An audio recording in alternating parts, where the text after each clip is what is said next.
At gathering, I discover that the guy my best friend, Rachel Jost, secretly has a crush on has slipped something into her drink. When he brings the glass over to her, I deliberately knock it over, spilling the spiked wine and saving her life. He storms out in anger. The very next day, he announces his engagement to someone else. Rachel comes to me in a rage, convinced that I sabotaged her out of jealousy. Stella Lee, if you hadn't interfered, I would have already slept with him. The one he wants to marry would have been me. You just couldn't stand seeing me happy. You ruined my shot at love, so you'll pay for it with your life. She pushes me off a high building. I fall to my death, my body reduced to a pulp that is beyond recognition. When I open my eyes again, I am back on the day of that gathering. Rachel is sitting next to me, stealing adoring glances at the man across from her. The next moment, she turns to glare at me and warns me not to meddle with vicious eyes. Seems like she is reborn too. But what she doesn't know is that the man she secretly loves has always despised her for being obsessed with him. What he added to that glass of wine isn't some aphrodisiac. It is something that can kill her. I put on a smile and pushed the glass of wine to my best friend, Rachel Jost. I urged, "Go, Rachel. You and your dream guy should drink from the same glass to celebrate." "Don't joke around, Stella. How could I possibly—" Rachel's face flushed red as she tapped my arm playfully in mock anger. Then she looked at Carter Slade with eager anticipation. Her voice was feminine and coy as she said, "Don't mind Stella, Carter. She likes to joke around. If you feel awkward, we can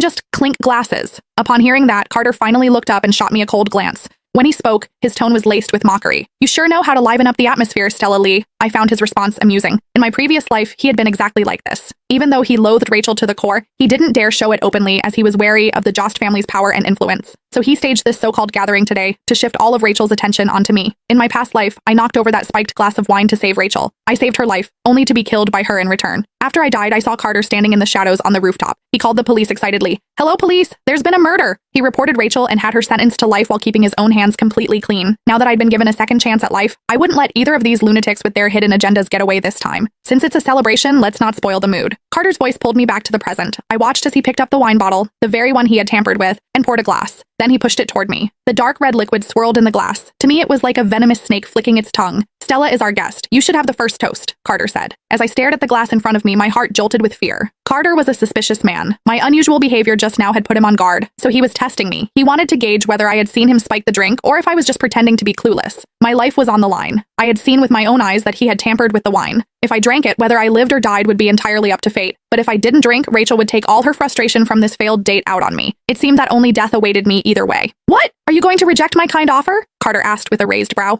"Or do you think there's something in this wine and you don't dare to drink it?" I clenched the hem of my clothes, my palms slick with sweat. Just as my mind was racing and trying to figure out a way to get out of this predicament, a hand with its nails painted a garish shade of red suddenly reached over and snatched the glass of wine. "This wine is so expensive, it'd be a total waste to let her drink it." Rachel glared at me viciously, the jealousy in her eyes practically spilling over. She acted as if what I was taking from her wasn't a glass of poisoned wine, but her most prized possession. At that moment, I nearly laughed out loud.